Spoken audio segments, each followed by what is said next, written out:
Hello बच्चों, कैसे हैं आप सब। आशा करती हूँ कि आप सब बहुत अच्छे होंगे और बहुत मज़े में होंगे। बच्चों, आपकी पढ़ाई भी अच्छी ही चल रही होगी। आज आपकी इसी पढ़ाई को आगे बढ़ाते हुए हम पढ़ने जा रहे हैं कुछ मज़ेदार नीति परक दोहे। तो बच्चों, नीति परक का मतलब क्या है? जो आपको नीति की बातें सिखाते हैं, यानी कि कुछ अच्छी बातें सिखाते हैं। तो इसमें दो लोगों के दोहे आपके पास हैं, एक तो रहीमदास जी के और एक कबीरदास जी के। तो हम सबसे पहले पढ़ेंगे रहीमदास जी के दोहे। तो बच्चों, आप सभी ध्यान से सुनिए, मेरे साथ साथ इनको गुनगुनाइए और इन्हें याद भी कर लीजिए और इनसे क्या शिक्षा मिल रही है इसको भी ध्यान से सुनिए। तो आइए पहला दोहा पढ़ते हैं। रहीमन चुप हो बैठिए, देखी दिनन को फेर, जब नी के दिन आई हैं बनत न लगी है बेर। तो बच्चों, रहीमदास जी कहते हैं कि जब बुरा समय चल रहा हो, है ना, तो हमें क्या करना चाहिए? हमें इंतज़ार करना चाहिए, धैर्य रखना चाहिए और देखी दिनन को फेर, यानी कि दिनों के फेर को देखना चाहिए कि दिन कैसे बदल रहे हैं। जब नीके दिन आई हैं, जब नीके दिन यानी जब अच्छे दिन आएंगे, बनत न लागी हैं बेर, तो सारे काम अपने आप ही बनने लग जाएंगे। तो वो कह रहे हैं कि जब कष्ट का समय हो, संकट का समय हो, तो हमें चुपचाप बैठ जाना चाहिए, धैर्य के साथ इंतज़ार करना चाहिए कि कैसे दिन बदलेंगे, और जब अच्छे दिन आएंगे तो कोई भी काम करने में बिल्कुल भी समय नहीं लगेगा। आगे बढ़ते बच्चों। दूसरा दोहा है। बिगड़ी बात बने नहीं, लाख करो किन कोई, रहीमन बिगड़े दूध को मथे न माखन होई। कितनी सुंदर बात रहीमदास जी ने कही है कि यदि कोई बात अगर बिगड़ जाती है ना बच्चों, तो लाख कोशिश कर लो, कितना प्रयत्न कर लो, फिर कुछ भी नहीं हो सकता। जैसे रहीमन दास जी कहते हैं कि बिगड़े दूध को मथे न माखन होए। जब हम क्या करते हैं, दूध से दही बनाते हैं और फिर उससे मक्खन निकालते हैं, अगर इसकी प्रक्रिया में, दूध का दही बनने से और दही से मक्खन बनने की प्रक्रिया में अगर कोई भी प्रोसेस या कोई भी प्रक्रिया बिगड़ गई, तो आप उसको कितना मथ लें, उससे मक्खन बनता ही नहीं। हम कहते हैं ना, कई बार हम मक्खन बनाते हैं, अरे आज तो मक्खन निकल ही नहीं रहा है क्योंकि ये बिगड़ गया है।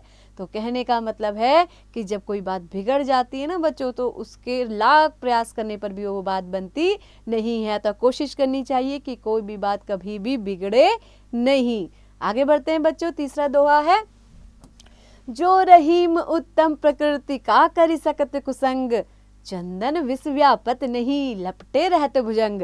रहीमदास जी कहते हैं कि जो उत्तम प्रकृति के लोग होते हैं, यानी कि अच्छे लोग होते हैं, का करी सकत कुसंग, उनका कुसंग यानी कि बुरी संगति उनका कुछ भी बिगाड़ नहीं सकती है। जैसे चंदन के जो पेड़ होता है, चंदन विष व्यापत नहीं लपटे रहते भुजंग।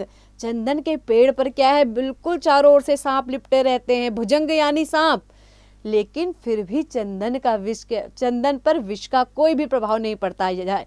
यानी कि जितने भी सांप हैं वो सारे क्या हैं, विषैले हैं, जहरीले हैं और चंदन पर लिपटे हैं, लेकिन चंदन अपनी शीतलता को नहीं छोड़ता है, वो कभी भी जहरीला नहीं होता है। इसी प्रकार अगर हम उत्तम प्रकृति के हैं, तो हमारे सामने कोई भी बुरा व्यक्ति आ जाए, हमारे साथ कोई भी बुरी संगत हो जाए, वो हमें बिगाड़ नहीं सकती है।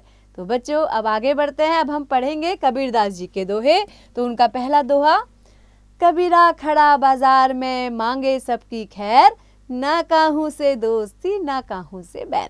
कबीरदास जी कहते हैं कि कबीर क्या है, ठीक बीच बाजार में खड़ा हो गया है और सबकी खैरियत मांगता है।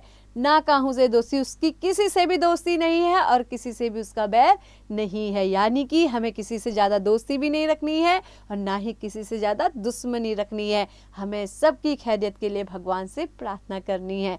आगे बढ़ते हैं बच्चों। उनका अगला दोहा है। ऐसी बानी बोलिए मन का आपा खोई, औरन को शीतल करे आपहु शीतल होय। कबीरदास जी कहते हैं कि हमें हमेशा ऐसी वाणी बोलनी चाहिए कि मन का आपा खोई। मन क्या करे, अपने आपा खो दे, यानी कि मन उसमें क्या हो जाए, बेसुध हो जाए, खो जाए। औरन को शीतल करे, औरन यानी कि दूसरों को शीतल करे, यानी कि उनको बहुत आराम पहुँचे, उनको बहुत ही शीतलता प्रदान करे, और आपहु शीतल होय, और खुद को भी शीतलता प्रदान करे। यानी कि आप ऐसी मीठी वाणी बोलिए कि दूसरा तो उसमें क्या हो जाए, खो जाए, और दूसरे को भी वो अच्छी लगे और खुद को भी आपको बहुत अच्छा महसूस हो। आगे बढ़ते हैं बच्चों। अगला दोहा है। बड़ा हुआ तो क्या हुआ, जैसे पेड़ खजूर, पंथी को छाया नहीं, फल लागे अति दूर। तो बच्चों, कबीरदास जी कहते हैं कि हमें बड़ा तो जरूर बनना चाहिए, लेकिन खजूर की तरह बड़ा नहीं बनना चाहिए, क्योंकि ऐसे बड़े होने का क्या फायदा। आप देखते हैं कि खजूर के पेड़ में क्या होता है, बहुत ऊंचाई पर फल लगते हैं और उसमें 4-5 पत्तियां होती हैं, यानी कि उसकी छाया भी नहीं होती। तो एक ऐसा पेड़ जो किसी को छाया भी नहीं देता, पंथी को छाया नहीं, पंथी यानी कि कोई अगर मार्ग से गुजर रहा है, थका है, तो उसके पेड़ के नीचे उसको छाया भी नहीं मिलेगी, और अगर फल खाने हो तो वो भी इतने दूर लगे तो वो सोचेगा कि भाई मैं कैसे तोड़ के खाऊं, तो उसके लिए तो फल भी मुश्किल है और छाया भी मुश्किल है। तो ऐसा पेड़ बनना चाहिए जो दूसरे को छाया भी दे और दूसरे को फल भी दे, यानी कि परोपकार की भावना आप में होनी चाहिए। तो बच्चों, आशा करती हूँ कि आपको कबीरदास जी के दोहे और रहीमदास जी के ये दोहे बिल्कुल अच्छे से समझ में आ गए होंगे और आपने इनसे कुछ न कुछ जरूर सीखा होगा और उसको अपने जीवन में आप बिल्कुल अमल भी कीजिएगा। तो बच्चों, ऐसे ही पढ़ते रहिए, आगे बढ़ते रहिए और हाँ, इसका अभ्यास आप स्वयं करेंगे।